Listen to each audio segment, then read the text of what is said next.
Hi, and welcome to Lunchtime Frustrations. I'm Stephanie. And I'm Jordan. And today we're going to tell you about how to make your useless major work for you. Both Jordan and I are familiar with the questions like, how are you going to get a job with that? And why did you choose that to major in? If you're a liberal arts major, you're probably familiar with that too. And today we're going to teach you how to answer those questions and how to get a job out of that useless major that people are always questioning. And we have a couple of steps that are going to tell you to do that. So if you're going to only listen to 3 seconds, listen to these 3 seconds. Our steps are work hard, be nice to people, make connections, apply everywhere, and be creative and compromise when you need to. Okay, so step 1. So this probably goes without saying, but we would recommend that you get a relevant job, even if it's boring drudge work. And we understand that it's not the most exciting thing sometimes to say, get a job writing about soil concentration or something, I don't know. But that job will serve as a stepping stone so that you could someday get a better job, which will then lead to getting a better job. I can testify to this because my first job was paper pushing for an office for the state of California. And I would spend entire day, 8-hour shifts, 8-hour days on end, pulling staples out of stacks of paper. And so wasn't the most exciting or intellectually stimulating job I've ever had, but thanks to that job, I was able to get another job and get another job after that and get another job after that until doing what I'm doing now, which it involves working with Google Analytics, involves working with Evernote and research and creating and designing infographics and writing copy. So it just goes to show you that even if what you have right now isn't what you want, it can manifest into what you want later if you're willing to try at it. And a good thing to remember here, too, is that everything that you do and everything you work on is a chance to prove yourself. Even if it's something boring and horrible, it's a chance for you to learn skills and for people to learn who you are and why you'd be a good fit for whatever your next job is. And so that leads us to our step 2, which is to be nice to people and to make those connections. And I know that sometimes networking and making connections has a bit of a bad rep because people view it as selling out or schmoozing. I mean, we all know that guy that is, but we also all know that person that has those connections that they earned them by being genuine. And so, and your reputation is valuable, and even though you probably don't want to hear this, it's valuable, and it can sometimes be fickle. So make sure to always work hard in school, at work, be pleasant to your coworkers, because all of those people can sow seeds for you later that you'll never even get to cultivate if you just destroy all your bridges right away. And just as we mentioned in step 1, you always have a chance to make an impression on someone, no matter what you're doing. You can always try and cultivate those relationships by being a respectful and hardworking person, even if it's something that's not exciting, or even if it's something you think isn't important, like a class project or something along those lines. And another important thing to remember is that technology is not just for Farmville. It's not just for Snapchat. It's not just for ogling your friend's latest vacation photos. You can use it to network. I've recently become obsessed with LinkedIn. It's actually kind of creepy how long I spend browsing LinkedIn and comparing myself to other candidates for jobs and following companies. It's a tiny bit obsessive, but I mean that technology is what, and that obsession is what will help you to get a job later. We millennials have a particular advantage in this area too, because we're what's called digital natives. So if you're part of this generation, and even other similar generations, you've probably grown up using MySpace, Facebook, whatever social networks, and you're very comfortable with putting yourself out there online and with communicating with people in writing and online. So use those technology skills. Not everyone has them, and if you have them, it's something that'll set you apart, which is really great if you have something like a liberal arts major where people want to doubt your skills. Oftentimes you'll have natural skills just built up from doing what you enjoy, which may be texting friends or using Snapchat. Now that we're saying Snapchat's a bad thing, I have been known to participate and instigate plenty of ugly face competitions on Snapchat, but technology does offer more than that. And the cool thing, too, about technology is that it can be used for a lot of application processes as well, which brings us to our step 3, which is applying everywhere. One thing to keep in mind, once again, is LinkedIn, but also there are websites such as Indeed.com. Both Stephanie and I have gotten a lot of use out of Indeed.com recently, and Craigslist. So you kind of want to be careful because some of those are scams, and so be a little bit discerning. Make sure to check Glassdoor. That's another website that I've become almost unhealthily obsessed with. Glassdoor will usually help you be able to sniff out the fakes from the real offers. Chances are if it's not on Glassdoor, it's not legit.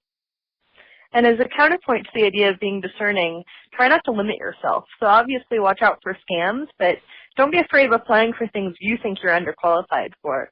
Let the employer decide that, because it could be that your set of skills is exactly what they're looking for, and you don't want to restrict your chances before you even try. Yeah, I mean, I technically was not probably qualified for the job that I currently have. They wanted someone with a lot more journalistic experience.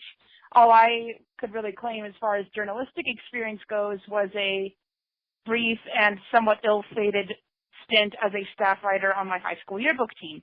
However, if you even have little tiny snippets of experience like that and you know how to spin it, and when you add that to the skills that you legitimately do possess and the experience that you really do have, you could be the perfect fit for that job and risk selling yourself short if you don't apply for it anyway, just out of fear of being underqualified.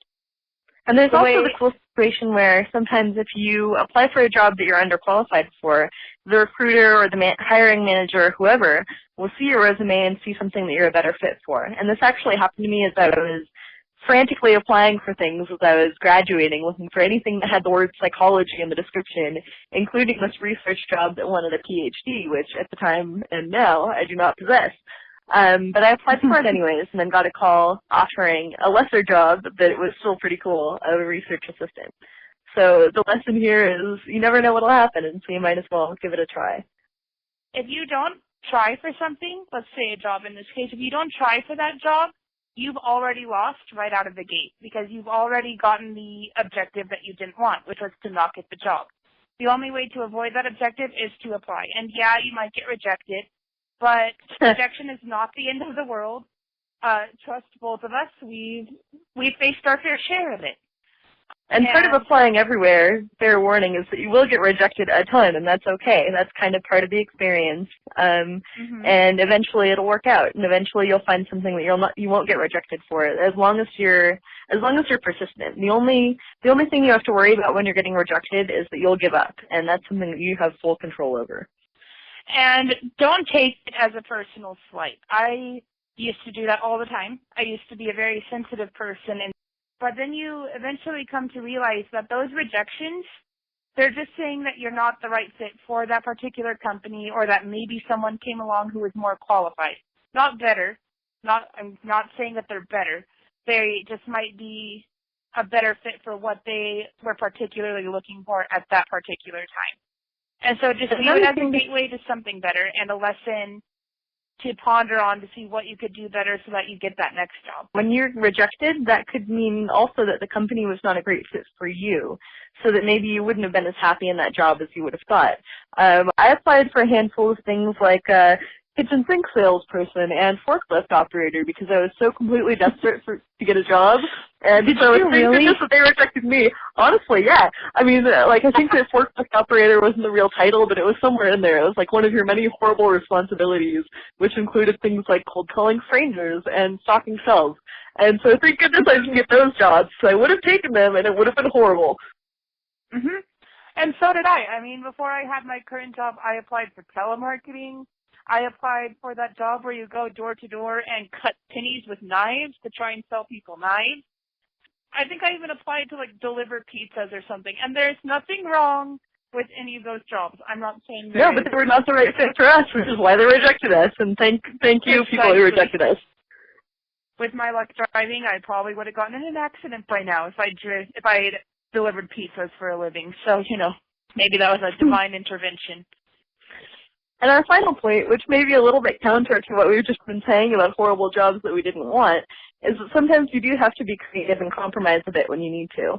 And so what we mean by this is you may have your end goal of, I don't know, owning your own company or writing a series of novels or whatever, but you do kind of have to start somewhere, and you do sometimes have to look in unusual places to get the skills you need. Exactly. You don't want to be one of those people that becomes so mired in the idea of writing the next Harry Potter for a living that you forsake any other options. If you have a particular artistic or creative dream, like, you shouldn't give up on that to pursue another job, but rather you do it in tandem with your other job. So think about the ways that, that's probably the same as your idea. But like, think about the ways in which your day job, whatever, even if you think it's so corporate and soul crushing, think about the ways that it could help you in your writing or in your painting or whatever. Like, you could volunteer for things like writing the company newsletter or something like that, and use that as a way to improve your writing skills, even if you're just writing about the hot dogs at the barbecue. So, and sometimes those lessons can be found in the places you least expect. And that's kind of what we mean by be creative. And probably if you have a liberal arts major, you're a creative person or you value creativity in some way. So look for the opportunities where you wouldn't otherwise expect them. Look for artistic jobs that don't have artist in the name and writer jobs that don't just say creative writer. There's a lot of ways to get to what you want, and there's a lot of ways to become better at whatever you're passionate about. And then volunteer for tasks or responsibilities that are kind of outside the norm. For example, at the job that I currently work, as I mentioned earlier, I work a lot with Google Analytics. I ended up with that kind of by accident. So I was handed this task to start using Google Analytics, and I just loved it so much that I'm now working on being cross-trained to use that in tandem with copywriting, to then use those Google Analytics to determine what I should write about and when and where I should place it on the site. So a lot of times things that don't, as she was saying, a lot of times things that don't seem like they're innately linked to what you want to do or what you're studying can be, and you just kind of have to poke at it a little bit. And like a big thing that keeps coming up here in this talk is that your knowledge and your education is your best asset. That's something that you can always improve with even limited expense and within your daily life. Yes, I've heard stories from people that I know that work in hiring positions who passed up Harvard graduates with no job experience and no volunteer experience for people from not lesser, but lesser known at least, schools who had job experience and listed skills to back up their claims. So, as Stephanie was saying, those are going to be the things that get you the job. And just in closing, I just want to say that you'll probably take a lot of crap for your major. I'm sure you will, because at the very least I know I do. Yeah, yep. We have. And so don't let those things discourage you. I know how easy that can be. But what I've done, and it's worked for me so far, is just take those times where people tell you that you're going to not make anything with your life, or that you have your head in the clouds, or that you're never going to make any money. Just take that and use it as initiative to prove them wrong. Just to recap, our ideas for how to prove those people wrong and get an awesome job that's going to make you lots of money so you don't have to live under a bridge are working hard, being nice to people, applying all over the place, and then also being creative about the sort of things you do, volunteering for extra responsibilities and so on. And this isn't a step, but just advice to not give up, as Jordan was saying. You chose your major for a reason, likely because you love it, and it'll give you valuable skills that you shouldn't let other people talk you out of. All right, so that was this week's edition of Lunchtime Frustration, a talk show for millennials who want more from life than Snapchat and unemployment. So this is Jordan. And this is Stephanie, and we hope you join us next time for more unsolicited advice about things we think are cool.